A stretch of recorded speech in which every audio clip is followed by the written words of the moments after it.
first breath you take when you wake up, it belongs to you, not to your job, not to your problems, not to anyone waiting on you, just you.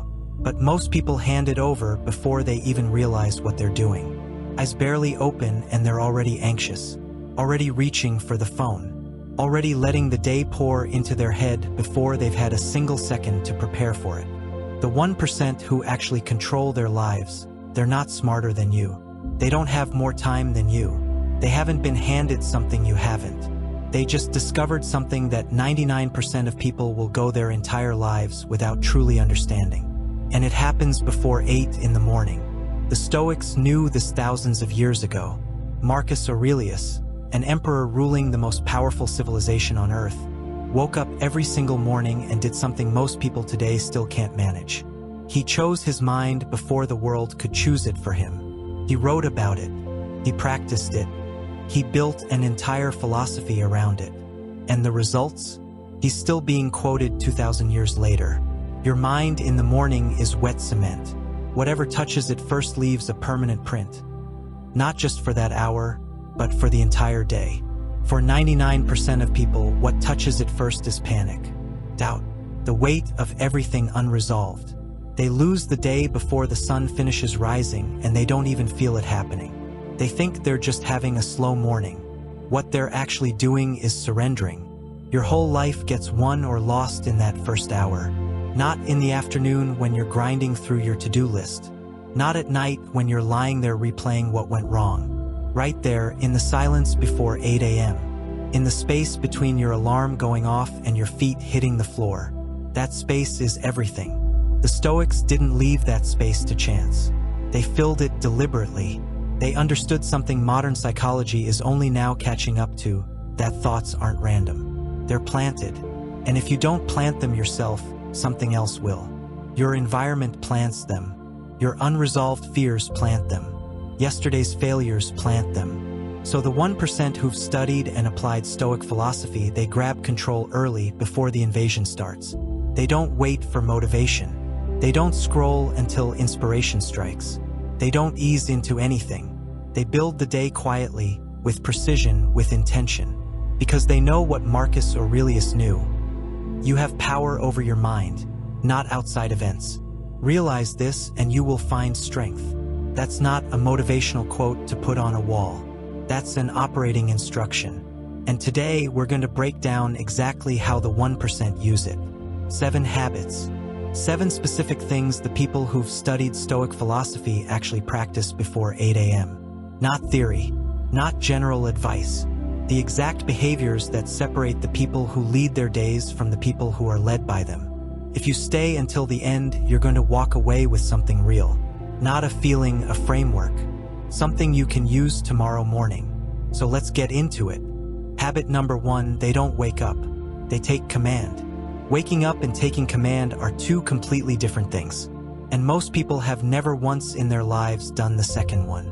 99% of people wake up and let the day happen to them. They open their eyes and immediately become passengers. Something pulls their attention here, something else pulls it there, and before long they're reacting to everything and directing nothing. They didn't choose their first thought.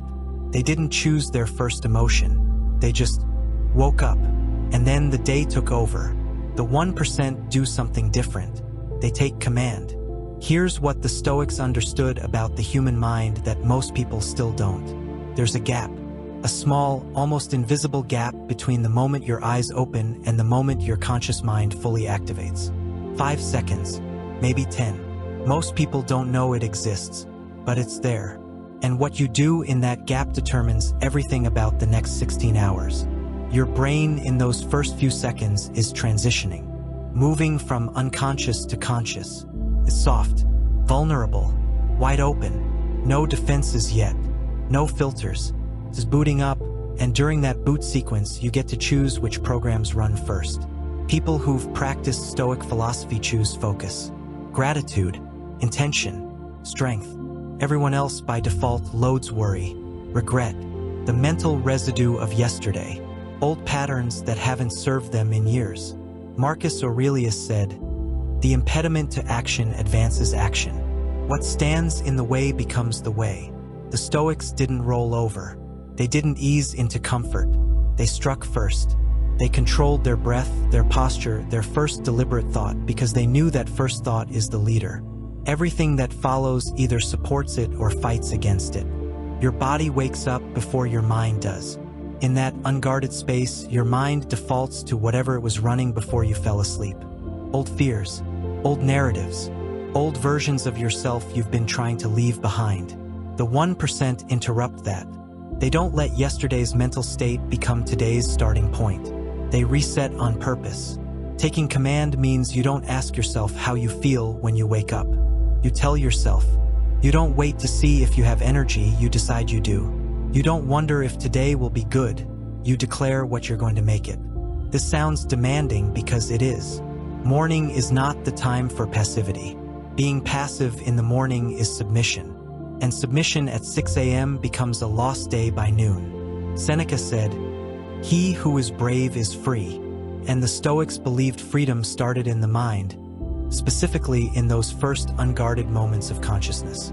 Think of your mind as a kingdom. Every single morning, there's a moment where the throne is empty. The question is who sits in it first. If you don't claim it, anxiety will, self-doubt will, laziness will, and once something else sits on that throne, it's incredibly hard to remove. But if you claim it first, if you do it fast and do it with certainty, everything else bows. Your impulses bow. Your excuses bow. Your emotional reactivity bows. Perfection isn't the goal here. Sovereignty is. Refusing to be a passenger in your own head. People spend their entire lives being driven around by thoughts they never invited in. The 1% get into the driver's seat before the engine even starts. They don't wait to feel ready. They create ready. They don't wait to feel strong. They decide to be strong. That decision, made in the first 90 seconds of consciousness, changes the entire trajectory of the day. You are not a victim of your mental state in the morning. You are the creator of it. But only if you act early. Only if you act fast. Only if you wake up like you actually mean it. Winners, the real ones, the ones applying these Stoic principles every day, they don't hope for a good morning. They engineer it. That's not a metaphor. That's a practice. And it starts the second the alarm goes off. Habit number 2, they filter their mind before letting thoughts settle. Your mind doesn't come with a filter installed. It takes everything in. Every sound, every sensation, every memory trying to claw its way back to the surface. It's indiscriminate. It's relentless. And in the morning, when your consciousness is still forming, your mind is at its most absorbent, like a sponge that hasn't yet learned to be selective. The Stoics understood this deeply. They didn't trust the undisciplined mind to sort itself out. They knew that left alone, the mind gravitates toward what's heavy, toward what's unresolved, toward what hurts. And so they built a practice around something that most people today have never even considered: filtering. Winners understand that the first 15 minutes after waking up is when mental contamination happens. That's not dramatic language. That's accurate language. Because whatever gets into your mind in those first 15 minutes doesn't just sit there. It colors everything that comes after. It shapes your mood. It shapes your decisions. It shapes how you talk to people, how you handle problems, how much energy you have left by 3 in the afternoon. So they don't let everything in. They filter. Now here's what filtering is not. It's not ignoring reality. It's not pretending your problems don't exist or that everything is fine when it isn't. The Stoics were brutally honest people. Marcus Aurelius wrote about his own failures, his own frustrations, his own fears with remarkable candor. Filtering isn't denial, it's prioritization. Because here's the truth: multiple realities exist simultaneously every single morning. You have problems. You also have strengths. You have things that scare you. You also have things that empower you. You have reasons to feel behind. You also have reasons to feel capable. Both sets of truths are real. The difference between the 1% and everyone else isn't which truths exist. It's which ones they let their mind grab first. Most people let their mind reach for the heaviest, darkest thought available and carry it like a weight into the day. The 1% intercept that. They decide what gets picked up. Epictetus. a man who was literally born into slavery and still built one of the most powerful philosophical frameworks in human history, said it plainly, "It's not what happens to you, but how you react to it that matters." Before 8 a.m., reaction speed is everything. A thought enters. You have maybe 3 seconds, maybe 5, to decide if it stays or goes. Most people don't even know they have this choice. A worry crosses their mind and they just accept it. They treat it like truth, like law, like something they're obligated to carry. But the 1% treat thoughts like applications trying to open on a computer, and they close the ones that don't serve them immediately. No negotiation, no extended review. Close it and move on. This takes practice, takes awareness. It requires understanding that your mind is going to offer you garbage every single morning. Not because you're broken, not because something is wrong with you, but because your mind's primary job is to scan for threats, to remember pain, to protect you from repeating mistakes. That's survival mode. And survival mode doesn't care about your happiness, your productivity, or your peace. It cares about keeping you alive. So it feeds you fear, feeds you doubt. It feeds you every reason why today might go sideways. The Stoics didn't fight this. They expected it. They woke up knowing their mind was going to try pulling them toward darkness. And they were ready. They had what you might call a counterthought prepared. A truth they'd chosen in advance to replace the lie their survival brain was selling them. When the thought says, "You're not ready for this," they respond with, "I've prepared and I will adapt." When it says, "This is too hard," they say, "I've done hard things before and I'm still here." They don't debate the negative thought. Debating gives it legitimacy. They replace it cleanly, quickly, and they move on. Seneca wrote, "We suffer more often in imagination than in reality." That line is 2,000 years old, and it is more relevant today than it has ever been. People wake up every morning and immediately begin suffering through things that haven't happened yet. They replay conversations that went wrong last week. They pre-live arguments that might happen today. They catastrophize about outcomes that are weeks away and may never come. By the time they get out of bed, they're emotionally exhausted. They've already lived through 5 tragedies, none of which occurred. The 1% don't do this. They don't let imagination run wild in the morning. They direct it. They point it somewhere useful. Filtering your mind means becoming the gatekeeper of your own consciousness. You stand at the entrance and you check credentials. Does this thought help me right now? Does it make me stronger? Does it move me toward what I'm trying to build? If the answer is no, it doesn't get in. Not because you're being naive, not because you're avoiding reality, but because you understand that mental bandwidth in the morning is finite and precious, and you are not going to waste it on thoughts that weaken you before the day has even started. Most people let their mind become a dumping ground. Every regret, every anxiety, every unresolved tension piles up, and then they wonder why they feel heavy before they've even had breakfast. They wonder why they feel behind before they've done anything wrong. They wonder why motivation feels so far away when the answer is sitting right there. Their mind is full of garbage they never chose to let in and never thought to take out. The 1% keep their mind clean. They filter ruthlessly, not out of arrogance, out of discipline, because they've learned what the Stoics taught, that you are not obligated to believe every story your mind tells you. You are not required to carry every thought that shows up uninvited. You are allowed, in fact, you are responsible to say no, to redirect, to choose a different frequency. But here's the critical part. You have to do it early, before the thoughts settle, before they harden into your emotional state for the day. Because once they set, once that cement dries, you're not filtering anymore. You're demolishing, and demolishing is 100 times harder than filtering. Do it in the morning. Do it before 8. Do it before the world gives you 100 new things to process. Stand at the gate, check what's trying to enter, and let in only what makes you stronger. Habit number 3. They slow their brain down while everyone else speeds up. Speed is worshipped in this world.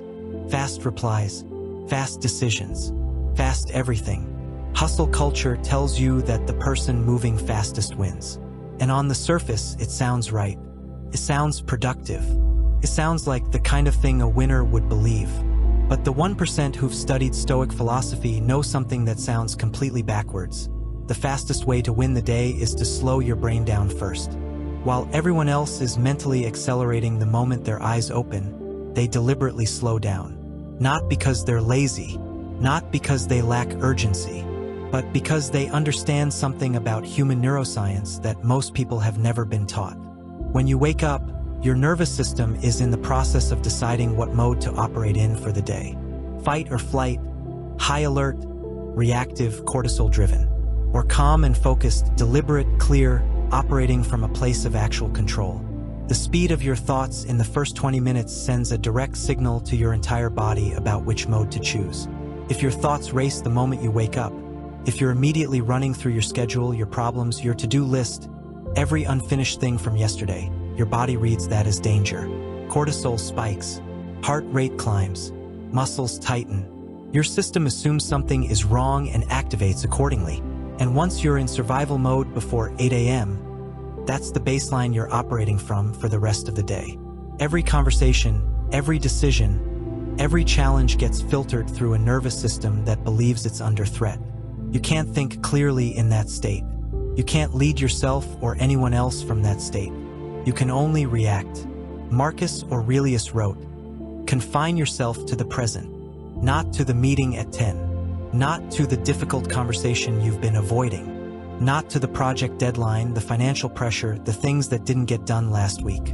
The present, right now, this breath, this moment, this is what the Stoics practiced, and it is the exact opposite of how most people begin their mornings. The 1% don't rush into thinking. They don't let their minds sprint toward the problems waiting for them. They sit in slowness deliberately. They breathe slower.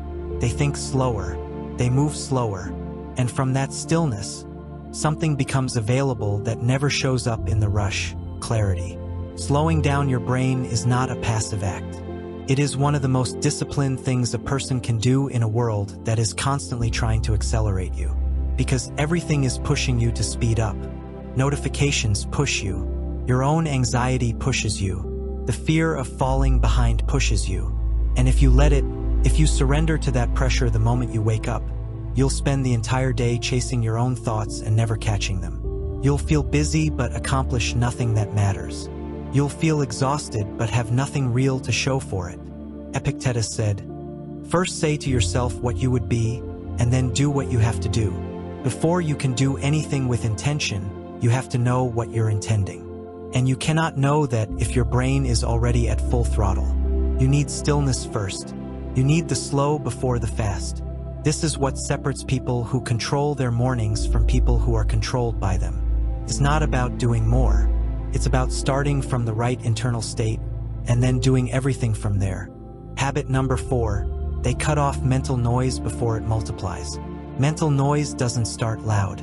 That's the trap. It doesn't announce itself. It doesn't show up at full volume demanding your attention. It starts as a whisper, a small doubt, a tiny worry sitting quietly in the corner of your mind. A fleeting distraction that seems harmless because it's so small. But if you don't cut it off immediately, and most people don't, it multiplies. One thought becomes 2, 2 become 5, 5 become 20, and before you've finished your first cup of coffee, your mind is a crowded, chaotic room where everyone is talking at once and nothing is getting done. You can't even remember what started it. You just know you feel overwhelmed and you haven't done anything yet. The Stoics were precise about this. They didn't wait for the noise to get loud before addressing it. They cut it off the second it appeared. Before 8 a.m., before it grew roots, before it had any chance of becoming the dominant frequency of the day. Here's what's important to understand. Noise isn't just sound. Noise is anything that occupies mental space without adding value. The argument you've mentally replayed 17 times this week. The problem you can't control but keep trying to solve anyway. The comparison to someone else's life that serves absolutely no purpose except to make you feel smaller. The judgment. The loop of thoughts that goes nowhere but simply won't stop spinning. In the morning, when your mental defenses are still coming online, noise can take over in seconds. It moves fast. It's opportunistic. And it knows exactly which buttons to push because it's built from your own history, your own insecurities, your own unresolved experiences. Marcus Aurelius addressed this directly. He wrote, "If you are distressed by anything external, the pain is not due to the thing itself, but to your estimate of it. And this you have the power to revoke at any moment." Read that again. The power to revoke. At any moment, including 6 a.m. on a Tuesday when your mind is already running 3 different anxiety loops before you've stood up. The 1% revoke it. They don't give mental noise permission to settle in. They recognize it, name it, and dismiss it. Not with frustration, not with force, with calm, deliberate intention. This sounds simple. It is one of the hardest skills a human being can develop, because your mind doesn't want to let go. Your mind wants to engage with everything. It wants to analyze, solve, figure out, resolve, even when there's genuinely nothing to figure out. Even when engaging with the noise only makes it louder and gives it more oxygen to burn. Most people wake up and the noise starts immediately. A conversation they need to have later. A decision they've been avoiding. A fear about something that might not even happen. And instead of cutting it off, they invite it to stay. They let it sit at the breakfast table. They let it follow them into the shower. They let it ride with them through the entire morning. By the time they're supposed to be doing focused, meaningful work, their mind is so cluttered and exhausted that real thinking becomes nearly impossible. The 1% operate differently. When mental noise shows up, they don't ignore it because ignoring doesn't work. Ignored noise just comes back louder, the same way a notification you swipe away keeps buzzing until you actually deal with it. Instead, they acknowledge it and actively choose to release it. They say consciously, deliberately, "I see you. You are not important right now. You don't get my attention this morning." And then they redirect. They turn their focus towards something intentional, something that actually moves them forward. Seneca said, "True happiness is to enjoy the present without anxious dependence upon the future." Mental noise is almost always about the future or the past. It pulls you out of the present moment, the only place where anything can actually be done, and drags you into a future you can't control or a past you can't change. Morning is the worst possible time to allow that kind of mental travel, because morning sets your emotional baseline. It establishes the frequency you'll be operating on for the next 12 to 14 hours. If you start with noise, you carry that noise into every interaction, every decision, every moment of the day. You're half present everywhere you go because part of you is still stuck in the static. Cutting off mental noise requires both speed and a kind of ruthless clarity about what actually deserves your attention. You can't wait until it feels comfortable to let something go. You can't wait until you've thought about it enough. Because with mental noise, there is no enough. There is no point at which the worrying resolves itself through more worrying. You have to cut it off even when it feels unresolved. Even when your mind insists it's urgent. Because usually it isn't. Usually it's just your brain trying to protect you from uncertainty by keeping you busy with thoughts that lead absolutely nowhere. The 1% know that mental clarity is not a luxury. It is their most valuable resource. They protect it accordingly. Because your quality of life, the actual lived experience of your days, is directly tied to the quality of your inner environment. Noisy mind, noisy life. Cluttered thoughts, cluttered results. But a mind that's clean and focused and operating with intention, that mind builds things. That mind solves real problems. That mind leads. You cannot stop thoughts from arriving. The Stoics never claimed you could. What you can control is what stays. What you give energy to. What you allow to take root and grow. The 1% don't try to stop the noise from starting. They just refuse, absolutely refuse, to let the wrong thoughts stay. They cut off the noise, protect the signal, and they do it before 8 a.m. when it's still just a whisper. Because they know that once the noise gets loud, it becomes a war. And wars are exhausting to fight. Far better to handle it when it's still small. Far better to close the gate than to try clearing the room after the crowd has already gotten in. Habit number 5. They create emotional stability before the first challenge. Emotions don't wait for permission. They don't check whether you're ready. They don't arrive at convenient times or in manageable quantities. They show up when they want, how they want, at whatever intensity they choose. and in the morning, raw, unfiltered, before any of your psychological armor is fully in place. They can hit harder than at any other point in the day. You might wake up anxious for no reason you can identify, heavy for no cause you can name, irritable before anything has even happened, flat and empty when nothing is actually wrong. If you don't create emotional stability before the first challenge arrives, before the first difficult email, the first frustrating interaction, the first thing that doesn't go the way you planned, you will get swept away by whatever emotion happens to be running the show. And you won't even fully realize it's happening until you're already reacting in ways you'll later regret. The Stoics were not people who suppressed emotion. That's a common misunderstanding. They felt everything. Marcus Aurelius wrote about grief, frustration, self-doubt with striking honesty. The Stoic practice wasn't about feeling less. It was about not being controlled by what you feel. There's a profound difference between those two things that most people never learn to navigate. Emotions are real, but they are not always true. You can feel afraid when there is no danger. Feel sad when nothing bad has happened. Feel overwhelmed when the actual situation is manageable. Your emotions are signals, but signals can be distorted. And in the morning, when your nervous system is still recalibrating and your brain chemistry is still finding its balance, those signals can be wildly inaccurate. They can lie to you loudly and convincingly. Epictetus said, "It's not things that upset us, but our judgments about things." This is the heart of Stoic emotional philosophy. The event is neutral. Your interpretation creates the emotion. And in the morning, before you've had a chance to think clearly, your interpretations are at their least reliable. Which is exactly why the 1% don't leave their emotional state to whatever mood they happen to wake up in. They build stability on purpose. Before anything tests them, they understand that how you feel when you wake up and how you choose to operate are two separate things. They don't let a bad feeling dictate their actions. They create a buffer, a deliberate foundation of emotional steadiness that doesn't depend on mood, doesn't depend on circumstances, doesn't depend on whether last night went well or the morning feels easy. They do this through breath, through stillness, through deliberate movement, through affirmations spoken out loud with actual conviction, not mumbled half-heartedly at the ceiling, through gratitude that's genuine and specific, not performative, through whatever practice anchors them, because the specific tool matters less than the commitment to using it every single morning without exception. What they're building is a calm center, and from that calm center, everything becomes more manageable. Challenges don't hit as hard. Stress doesn't spiral as fast. Disappointment doesn't hollow you out because you're not starting from zero. You're starting from stable. You've already grounded yourself. You've already chosen your emotional posture for the day.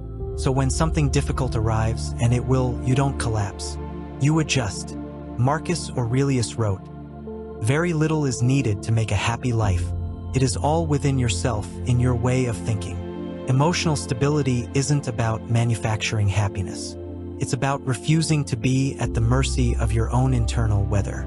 It's about having the capacity to feel fear and still move forward, to feel doubt and still take action, to feel heavy and still show up fully.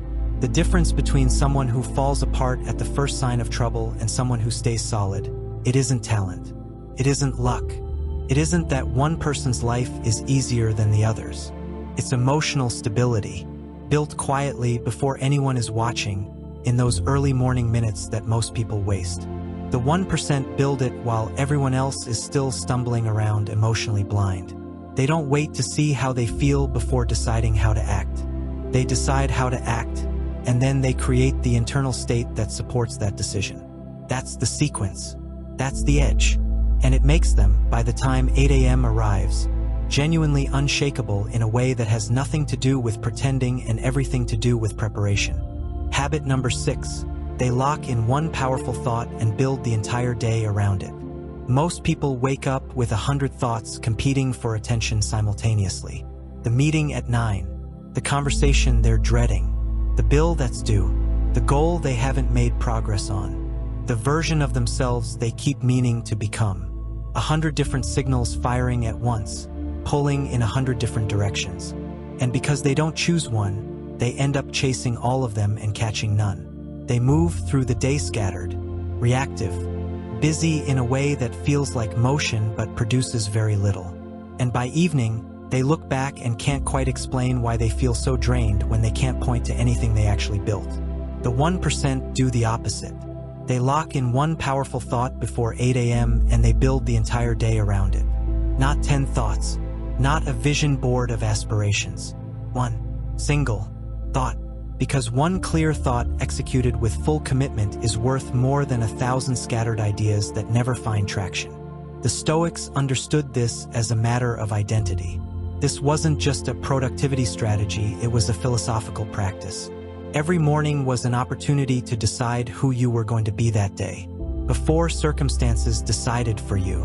Before pressure decided for you. Before other people's needs and expectations decided for you. Marcus Aurelius wrote, "The soul becomes dyed with the color of its thoughts." Read that slowly. Your soul, your character, your actual lived experience, takes on the quality of whatever you think about most. If you let random, undirected thoughts color your mind every morning, you become random, scattered, a person being shaped by whatever happens to show up rather than by deliberate choice. But if you select one powerful thought and let it saturate your mind completely, you become that thought. You embody it. Every decision you make that day becomes an extension of it. This is not positive thinking in the shallow sense. This is Stoic discipline applied to the most fundamental level of human experience, the quality of your inner life. Here's how the 1% practice it. They wake up, before reaching for anything, before checking anything, before speaking to anyone. They sit with themselves, even if just for 60 seconds, and they ask one question. What is the one thing I need to believe today to show up as the person I'm trying to become? The answer is different for everyone. It might be, I finish what I start. It might be, I am not moved by what I cannot control. It might be, I bring full presence to everything I do today.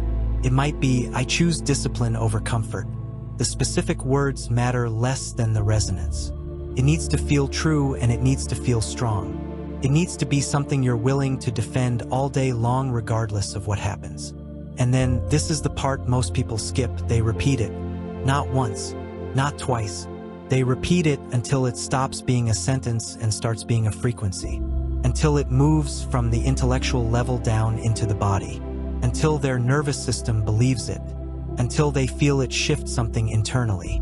Because a thought that stays only in your head is just a thought. A thought that reaches your body becomes a posture, becomes a presence, becomes something other people can actually feel when they're around you. Seneca said, "As is a tale, so is life. Not how long it is, but how good it is that matters." Your day is only as good as the foundation you build it on. Build it on anxiety and every decision will be defensive. Build it on doubt and every action will be hesitant. Build it on one clear, powerful, chosen thought, and everything that follows has direction, has backbone, has somewhere to come back to when things get hard. And things will get hard. They always do. The question is whether you have an anchor or whether you're just drifting. The 1% are never lost. Not because their days are easy, but because no matter what happens, they know exactly what they stand on. Habit number 7, they treat 7:59 a.m. as a psychological deadline.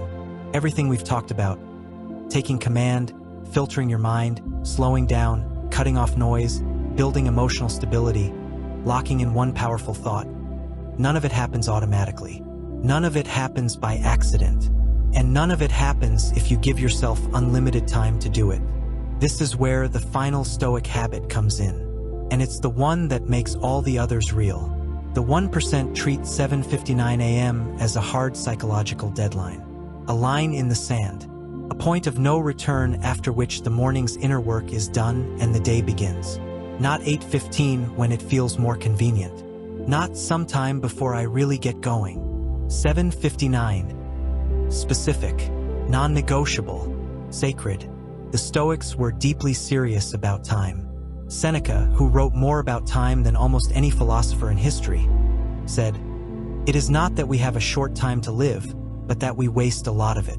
He wasn't talking about wasting time on leisure or rest. He was talking about the unconscious squandering of moments that could have been used to build something, to become something, to prepare for what life was about to ask of you. The morning is not short. Most people have more time in the morning than they realize, but they waste it. They waste it on aimless scrolling, on the slow drift between alarm snoozes, on overthinking without direction, on waiting to feel motivated before they start doing the things that create motivation. The time is there. What's missing is the deadline that makes it matter. Here's what a deadline does that nothing else can. It converts open-ended time into purposeful time. Without a deadline, the morning stretches out indefinitely in your mind, and because it feels infinite, there's always a reason to delay. Always one more minute, always later, always after coffee, always when you feel more ready. But you never feel more ready. Ready is built, not waited for. And without a deadline forcing that construction, most people reach 9 a.m. having built nothing. Epictetus said, "No man is free who is not master of himself." The Stoics believed that self-mastery wasn't a vague aspiration. It was a daily practice with specific structure. You mastered yourself by doing the work before the world showed up to demand things from you. And you protected that window by treating it as inviolable. When the 1% set 7:59 as their deadline, something shifts in how they use the time before it. They stop drifting. They stop negotiating with themselves. They stop asking whether they feel like doing the inner work today. The deadline eliminates the negotiation entirely.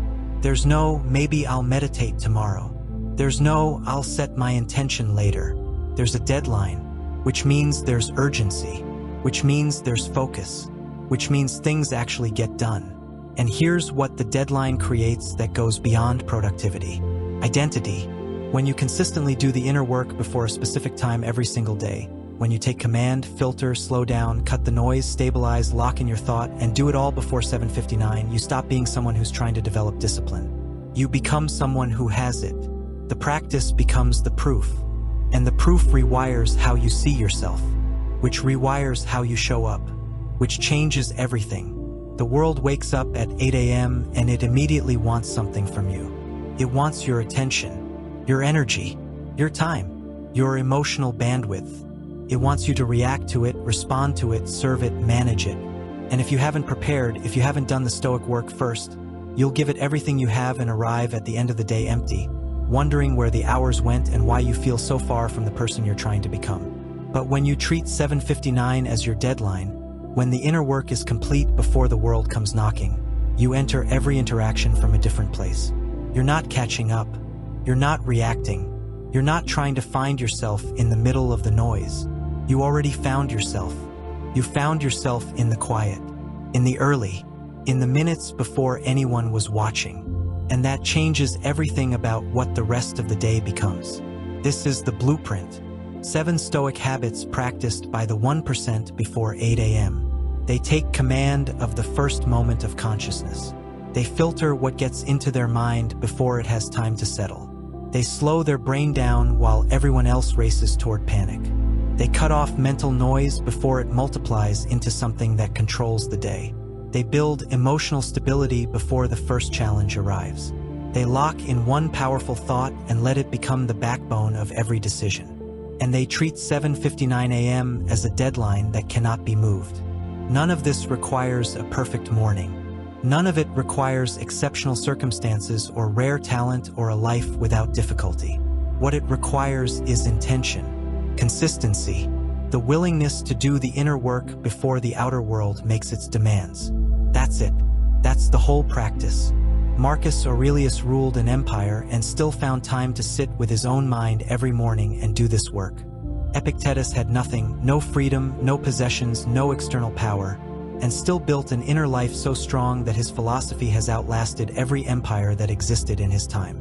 Seneca, in the middle of one of the most politically volatile periods in Roman history, wrote letters about the importance of protecting your mornings with the same seriousness you'd protect your life. They all understood the same thing. The quality of your days is determined not by what happens to you but by the state you're in when it happens. And that state gets built or abandoned in the first hour of every morning. You now have the framework. You know exactly what the 1% do and why it works. The only question left is the one that's always been the only question. Are you going to do it? Not tomorrow. Tomorrow morning, before 7:59, before the noise starts, before the world shows up wanting something from you. Right there in the silence, that's where it gets decided. Go take command of it. If this gave you something real, share it with someone who's still losing their mornings. And if you want to go deeper on any of these 7 Stoic habits, drop it in the comments. We're just getting started.